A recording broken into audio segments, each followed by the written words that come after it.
Meet Ronnie, a shy guy who worked at a junkyard. He didn't really hang out much, and his favorite thing to do was play car racing games since he was a kid. After his shift at the junkyard, Ronnie would always be at the racing simulator. Little did anyone know, he was actually a champion in esports car racing in Japan. But to compete internationally, he needed to join a team. The owner of the junkyard, John, really looked out for Ronnie and often helped him out with work stuff.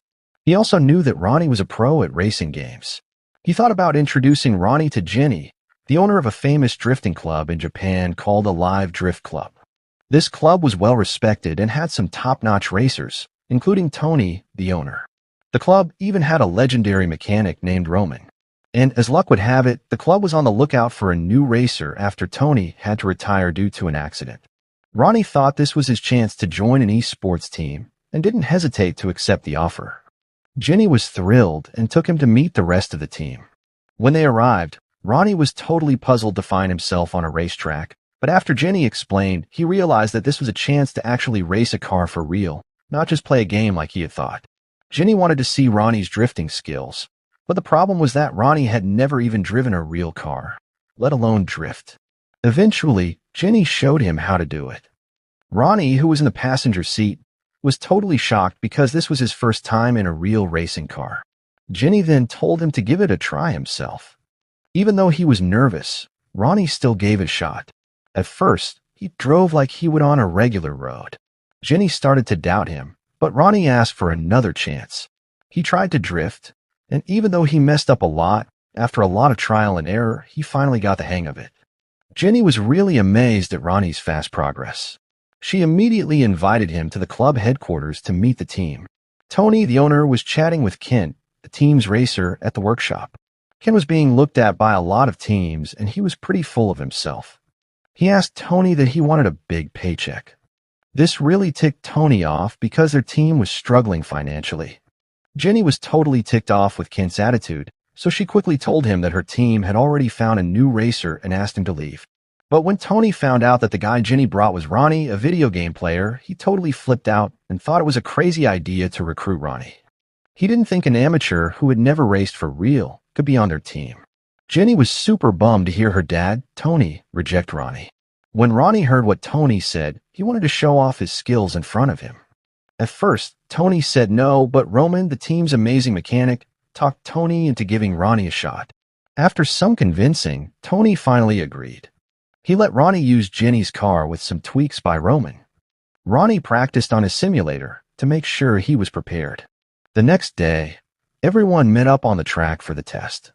Out of nowhere, this guy showed up. His name was Shane, and he was a 3-time drifting champion. He was also the one who raced Tony when the accident happened. Tony had brought Shane here to prove to Ronnie that real-life drifting is way harder than it is in the game. As usual, Ronnie was told to sit in the passenger seat, but this time with Shane instead of Jenny. Shane's driving was way crazier. He was making sharp turns and going super fast, which made Ronnie feel like he was getting tossed around. Despite feeling queasy, Ronnie kept a close eye on Shane's every move. Tony's idea to freak out Ronnie worked. Ronnie looked like he was going to puke, and everyone thought he'd give up, but he surprised them by still wanting to go through with it. Despite looking scared on the outside, Ronnie was still determined to give a shot and was processing everything in his head.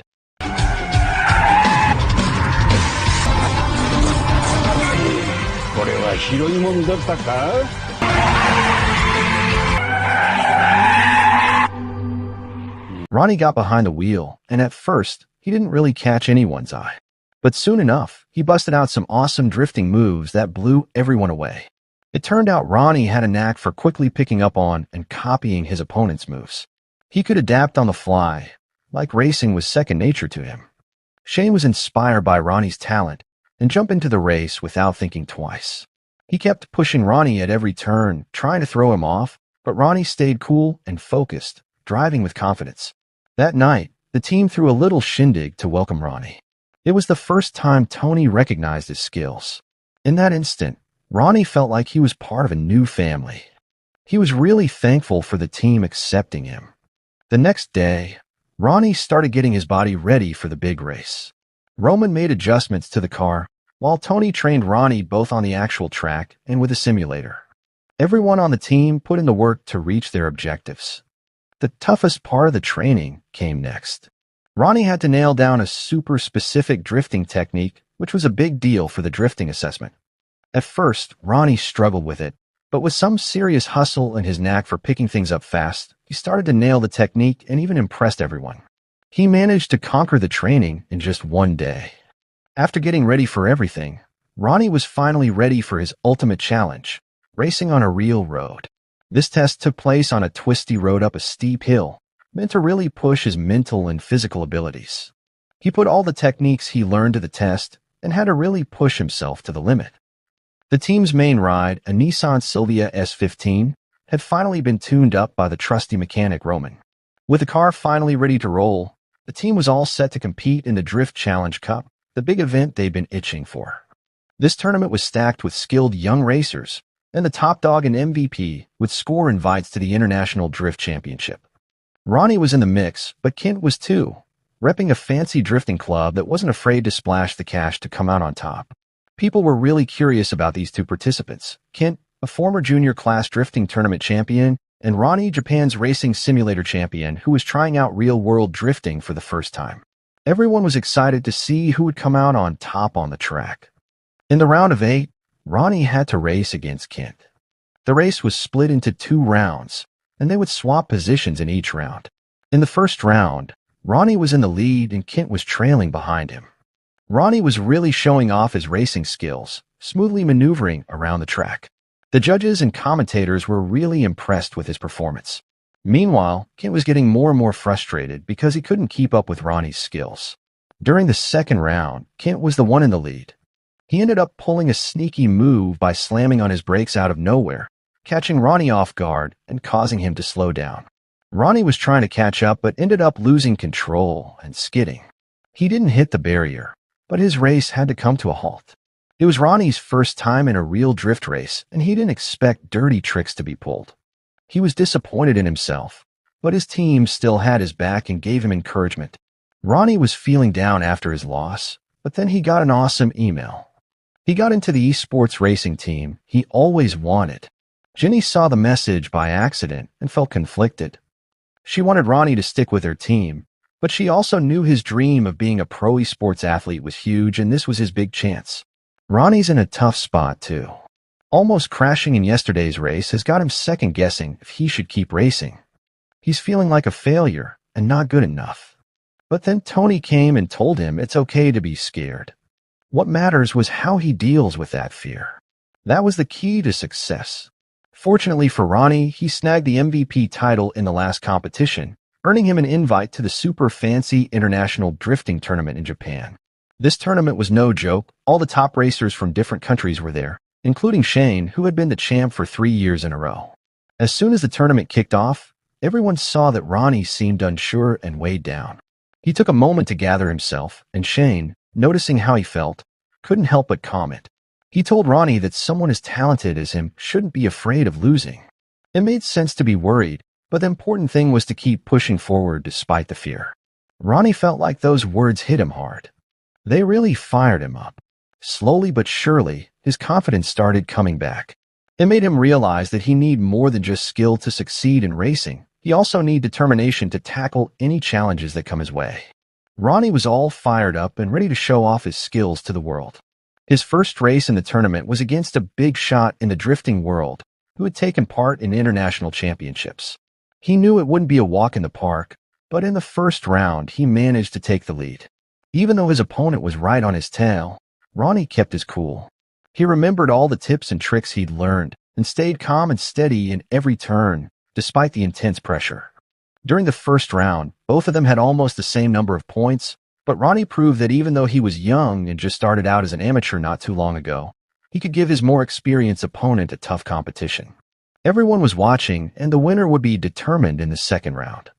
Ronnie's impressive performance under pressure wowed the judges, and in the end, he scored higher and moved on to the next round. In the quarterfinals, Ronnie had to go up against a super experienced racer who drove an iconic car and had won heaps of championships in Japan and on the world stage, but he didn't get scared. He just had to keep his cool and show off his top skills. Despite being new to the scene, Ronnie really made the pro racers sweat. He killed it out there, driving like a boss. It was like he was just playing a video game and acing it. In the end, his opponent cracked under the pressure of Ronnie's smooth and steady racing. Shane, the champ, made it to the final again. On the other hand, Ronnie had to face off against Kent for a chance to make it to the final. It was a huge test for Ronnie. Everyone was watching to see if he could bounce back from his last defeat or not. In the first round, Ronnie was behind, and just like he thought, Kent tried to pull a sneaky move by slamming on the brakes out of nowhere again. But this time, Ronnie was ready for it and didn't fall for it. Instead, Kent panicked and lost control, causing his car to slide to the side. The smoke from his tires made it hard for Ronnie to see, but he stayed cool and managed to pass Kent. Ronnie's win in the first round gave him a big lead, while Kent couldn't hold on to his position in the second round and lost. Ronnie made it to the final round while Kent faced the consequences of his loss. He got fired from the club for not winning and being mean to his mechanics. It was all karma for him. The big final round everyone had been waiting for was finally here.